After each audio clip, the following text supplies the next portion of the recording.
Hi everyone. So it is another week of We Mean Business, and I am really, really excited that this week joining me on the show is the wonderful Ali and Lona from Impresm, which is a digital marketing agency.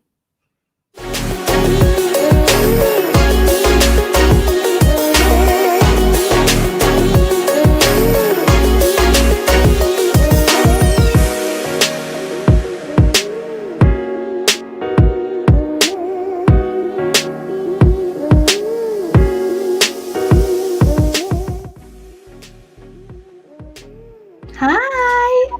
Hello. How are you guys? You okay? Yeah, thanks so much for having us.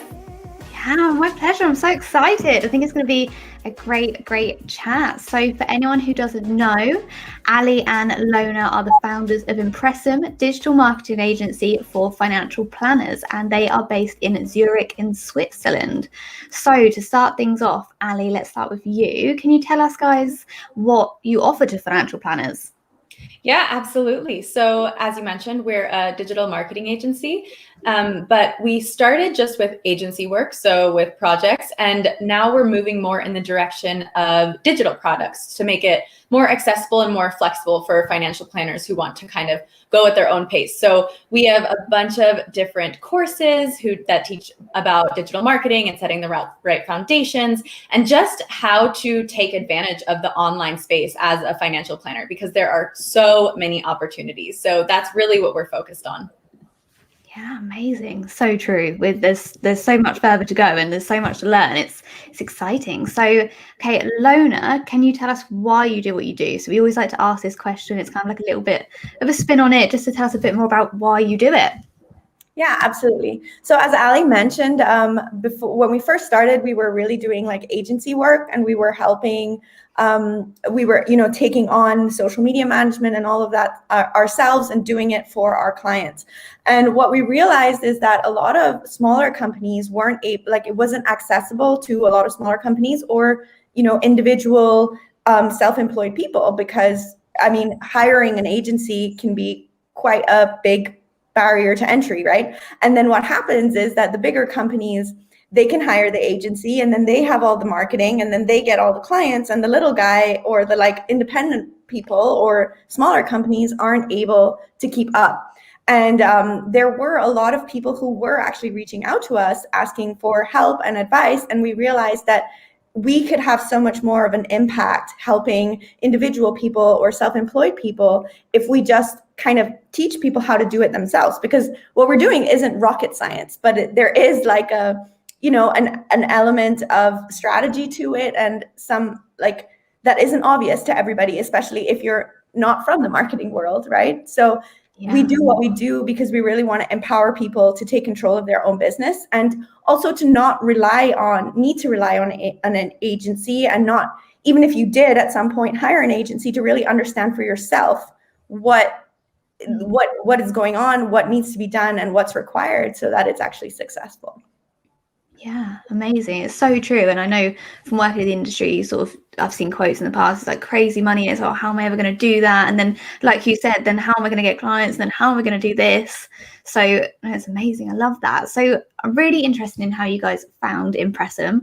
So what you were doing before you founded it. So Ali, if we start with you, I believe you worked in finance. So what made you want to help financial planners with their marketing?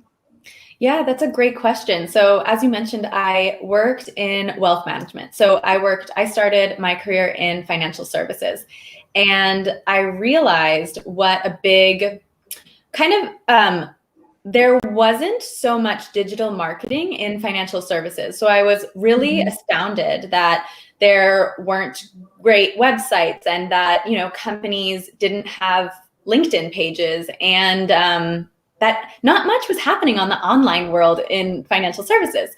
And I just kept talking about it to people, because I had come from university and come from the US, where it seemed like every business was online and every business was getting more clients online. And of course, word of mouth is really important, but you just basically magnify that by doing things on the online space as well. So I was talking to so many people about this missed opportunity in financial services. And finally, someone I was talking to was like, all right, Ali, we hear you. Why don't you come and give a pitch to the company about why it's important? And so I was like, sure. I didn't have a company to pitch. I didn't have anything. I just went there and I showed them statistics. I was like, these are the opportunities you're missing out on. This is how many hours a day people spend looking at their phone, around like 3 hours a day. You're just staring at your phone. And the next generation is spending even more time on the phone and even more time online. And of course, with the pandemic, we know that everyone is going even faster online. So I just basically showed them the statistics, showed them the opportunity that they were missing out on, and showed them the numbers of what they could possibly achieve if they were to be serious about their content strategy and digital marketing. And it turned out that more than one person had a business in that pitch. And so I left that pitch with 3 clients and no business. And that's kind of how we got started. And then I ran over to Lona's house because I knew that she was this genius in marketing. She worked for one of Switzerland's biggest marketing agencies. And I was like, hey, Lona, I've got a company for us. And she's like, what? and that's literally been selling t-shirts. Like, I had no idea what company she could possibly be talking about. I was like, you have a company? What company? Wow, that's crazy. I love that though. I can imagine when you walked away from that meeting, you must have been like, oh, I didn't expect that. But it also, I guess it gave you that this could be a thing, like this could work, this needs to happen. Yeah, it was almost like proof of concept right away, right? I was talking about this opportunity and then I showed them the statistics, and these people were asset managers or wealth managers, and they had teams, but it really spoke volumes to how much this is needed in the industry when I walked away with 3 clients after just talking about a few statistics. So it worked out, yeah. That's amazing. And Lona, we obviously mentioned you were in marketing. So what made you go back to Ali and say, okay, yeah, let's do this. Let's create this company? Well, yeah. Well, when Ali approached me about starting a business, I really couldn't I never would have imagined myself like in the position that we're in right now. Like, that's not something that I would have thought earlier. Like, as I said, I really had no clue what she was talking about. But then she explained like how she got these 3 clients and the finance industry and the niche and the opportunity. And I was like, okay, yeah, let's do it. And we really just started out as a side project. Like, we didn't quit our jobs immediately. Like, we were helping these clients. And for me, it was like, okay, this is a really fun side project to do with one of my best friends. And so that's how it started. And then it evolved and evolved. And then when we both took it full time and we had this realization of actually we could help individual people grow their business and become more independent and take control of their own future and kind of help people, because financial planners are helping people, right, with their finances and the kind of creating financial freedom and spreading that financial freedom for the financial planners that we're helping, but also for the people that they're helping, their clients. And so that was really then that's kind of where I see my purpose in this, and where that's what motivates us. I think it's really nice to know that we're helping people help people. Yeah, amazing. I love that. I'm so excited. Like, even listening to it, I'm like, oh, I love it. That's amazing. And then talking a bit more about like, so what you do. So something that's become quite clear to me recently, like, I never really thought about a personal brand. I've always thought my company was my personal brand. I don't know. And recently I've discovered I actually do have a personal brand, and sort of like moving with that and working out what it is and growing that. So have you got any tips on what you would give people to build up their personal brand and why it is so important? Yeah, definitely. First of all, Chanelle, you are doing a great job building your personal brand. I love what I see on Instagram and through this show and on LinkedIn. I'm really impressed. So you're doing something right. But as you mentioned, a personal brand is so important, and it's separate from your company. And even if you have your company as your personal brand, so you are an individual financial planner, it's still so important to really own the personal side of it, because ultimately people do business with people. They don't do business with companies, right? And so when you're trying to build relationships, it's so much easier to do that as an individual than it is from kind of a corporation or a company. And so one thing that I suggest anybody does, whether you're at the stage of wanting to start your financial planning business now or wanting to start it within the next 4 years, is really start building your online voice. It is never a bad time to build your personal brand and start your online voice. And a couple tips just to do that is to pick a platform that you feel comfortable on, that you've been kind of lurking in the background, kind of watching everybody else post, whether that's LinkedIn or Instagram or TikTok or YouTube, any of the following. And don't spread yourself too thin, but just play around with it. Like, tell yourself, okay, for the next 2 months, for the next 8 weeks, I'm going to post once a week. And it's going to be either articles that I find interesting, images, quotes, things about my day. Like, you can really play around with what you post and have fun with it and not worry right away about what the product will be from what you get out of that. And I really suggest people just start posting consistently, because when you build that personal brand, when you build an audience, it will be so valuable, no matter if you want to find clients for your business, if you want to write a book at some point, if you want to start a podcast, if you want to find strategic partners for your business. I mean, the power of having a network, a community, an audience is just incredible. And so that's something that I highly suggest everyone does today, right now. Yeah, absolutely. I was actually just reading an article the other day or a post about how book publishers, they are specifically looking for people who already have an audience. So if you're ever trying to write a book and get it published, then having an audience as a thought leader is actually really important. Yeah, that's really interesting. And would you, either one of you guys, Ali or Lona, would you, so I still feel like I'm still working it out. Like, I feel like I've been building like a personal brand for a little while now, but I still sometimes post something and think, oh, I don't actually know if that felt quite like me, or actually once I'd posted it, I thought, I want to take that back off now. Like, I'm not sure. Do you think it takes a while to kind of work it out and really like hone in on what your personal brand is? Yeah, absolutely. And you know, it's so funny because as entrepreneurs, I know Lona and I see this, and as a financial planner and as just building your personal brand, a lot of the times we think that it will go linear. We're like, oh, great, we're going to start posting. Each post will get more and more comments and more likes until we are an influencer. And that's great. And like, that's also what Lona and I mean, subconsciously, we're like, okay, great. Like, we start with 3 clients and then it'll just build from there and we'll have more and more clients. When in reality, your personal brand, building an audience, building a company is like this, whoop, whoop, goes down, goes up. Yeah. But to your question, Chanelle, I think that the posts and the things that don't do as well can tell you just as much as the things that do really well. And so I would advise you not to delete anything, because you posted it for a reason. I'm sure you didn't blindly post something on complete by accident, right? So you posted it for a reason and it's not doing well. I suggest like dig into the data a little bit. Was it the wording? Was it the image? Was it that you weren't hooking people right away? Because, you know, we have such a short attention span on the internet. So if something doesn't grab someone's attention in 3 seconds, then you're done, right? But I think it's important to take a step back and keep those ones that don't do as well, so that when you get a bigger picture, a bigger overview of things, like every month or every quarter, then you're able to say, oh, this one did really well, this one didn't do really well. And I can actually see now, looking back, 'cause hindsight is 2020, why this one didn't do as well. And now I've learned my lesson. Yeah, I think that's really, really useful tip. And it's definitely something I will do going forward.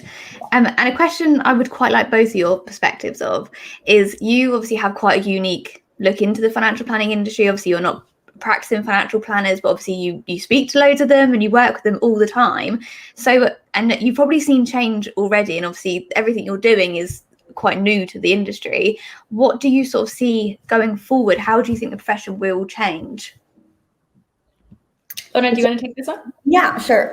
So I think what I've noticed a lot is that, I mean, it's interesting. We came from talking about personal brands to this question, but I've really noticed that a lot of the financial planners that we've been in contact with, especially via social media, they are moving more into this like individual, single person financial planning model rather than working for companies. And more people are looking like they're trying to get self-employed, and building this personal brand has become more and more important. And I mean, in general, the kind of coaching industry has grown a lot. And it seems like a lot of financial planners are now also going into this space of like financial coaching almost.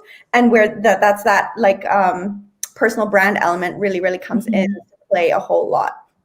And as an individual, people are focusing more on their brand and themselves and building relationships as individuals rather than kind of working with the company background. And I think maybe in the past, people were more looking to work with bigger companies because there was like this trust element to working with bigger companies. But I think that that's really changing, and that it's becoming a lot more personal now.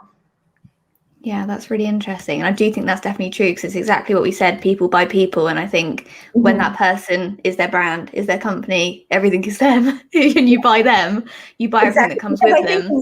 The next generation really cares a lot about values and a lot about like personal values, and those don't really, it's harder to bring across your personal values as a company, even though it is possible and companies do have values, but it's much easier to relate to another human on a values level than to a company. Yeah, definitely. I've seen a lot of statistics about that. The millennials, younger generations, they want that more, and they really go towards that more. So yeah, that's interesting.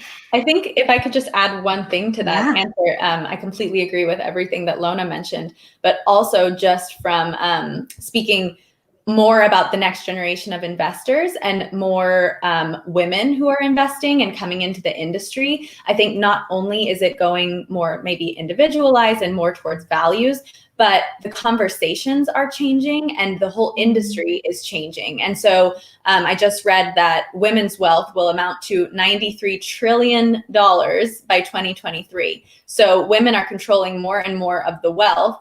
And what we want to hear is not necessarily the same as what men wanted to hear when this industry began. And so I think it's really important to realize that the conversations are changing. The way that you find clients is changing, and just the way that you just like the clients, the values, the industry is changing to be more personalized in many more ways. So it's becoming less and less about just the hard numbers and more about building value, relationship, working towards goals, working towards family goals, and just like incorporating more aspects into financial planning and into the financial industry than just being risk averse or not, or what your profit is, and things that are more hard. Yeah, I think that's a really exciting change as well. I think that will do so much good to the industry. Okay, so you guys are best friends and you run a business together, which is amazing. I think most women's dream. It's very exciting. Ali, what do you wish someone had told you before you decided to launch a business with your best friend? Oh my gosh. How much time do we have?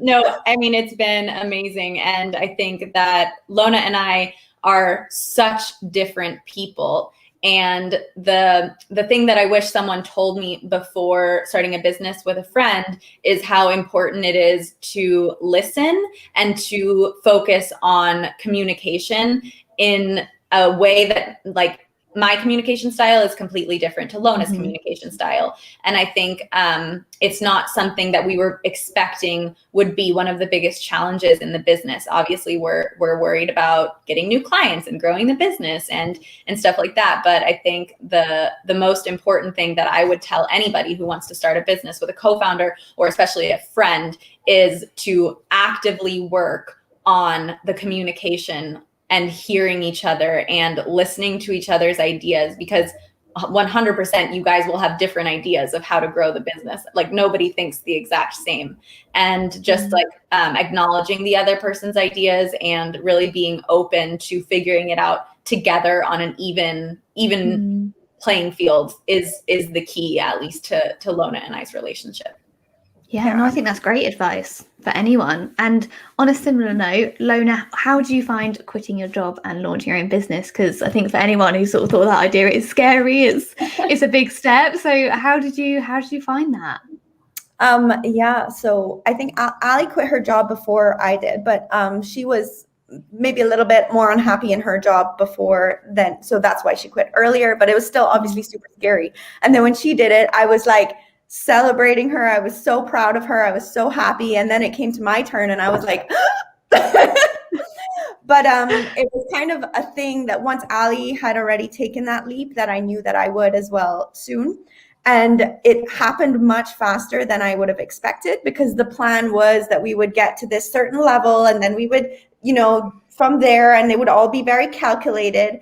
But what really happened in actuality was that we reached a point where it was like too much to do on the side, but not necessarily enough to support both of us, right? So it became too much to balance the job and the business, but it wasn't necessarily at that point where we were like for sure that it was going to carry us, right? So and that we had this discussion, and I was so grateful for Ali as a co-founder, as she was saying, like with the communication and stuff like that, and all the support that we give each other. It's not it's not a given that you have a co-founder who's so supportive. So we were at this point where we're like, okay, this could go badly, but it could also be really good. And we have to make this decision and we have to take this risk. Otherwise, we'll never know, right? We'll never know if it works out. And so it wasn't just about me taking the risk, but it was also additional pressure on Ali. And the decision was like, are you going to quit your job much sooner than we had originally planned, so that we can maybe take off a lot faster? And so then, I made that decision. And kind of from the moment I handed in my resignation letter, it was like a huge energetic shift, because we were like, okay, this isn't just a side project anymore. This is it. And then it was kind of like additional motivation to really make things happen.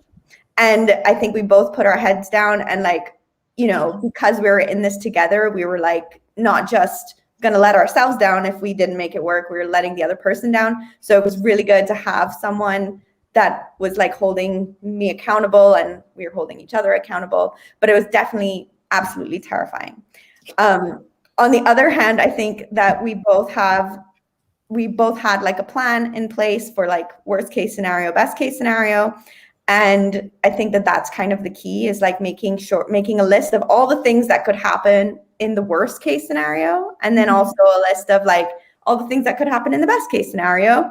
And then maybe drawing like a little scale and seeing where on this scale is actually the most likely outcome.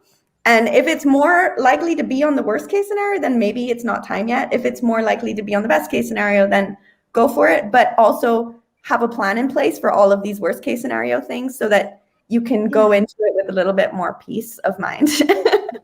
Yeah, amazing. So exciting. And Ali, what were some of the biggest challenges you had to overcome as a business owner so far? I think the communication was one of the biggest. It was something that Lona and I didn't expect, like I said. So it was something that was kind of sudden.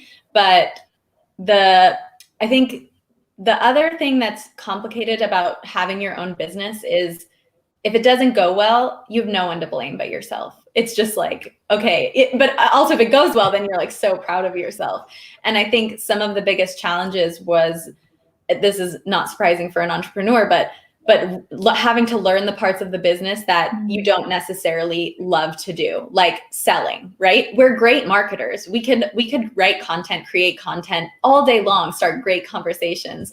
But when it comes to like the selling, that's really convincing someone, then that's something that Lona and I are still in the process of learning, because we know we can help so many people. So it's not like, we're one of those insurance salesmen who are like, ding dong, do you want to go? But yeah, I think it would be learning parts of the business that don't come naturally to you and that aren't necessarily the fun parts. And I think it's very similar for financial planners who want to focus all their time helping their clients, which we totally understand, which is also a reason why we do what we do, because we don't think marketing should be a whole extra job. We don't think that a financial planner should have to hire a marketing CMO or whatever. But it should just be, there should be some foundations in place that will help you do your job and keep the time for your clients and just like not spend so much time or money worrying about it. Yeah, amazing. And Lona, what have been some of the biggest successes?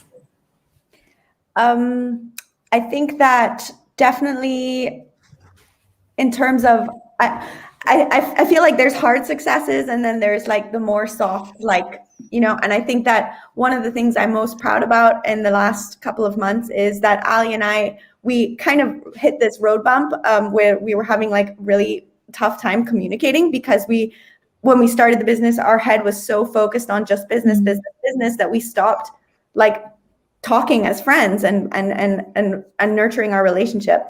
And we took that really seriously, and we actually hired a counselor, like a marriage therapist for business partners.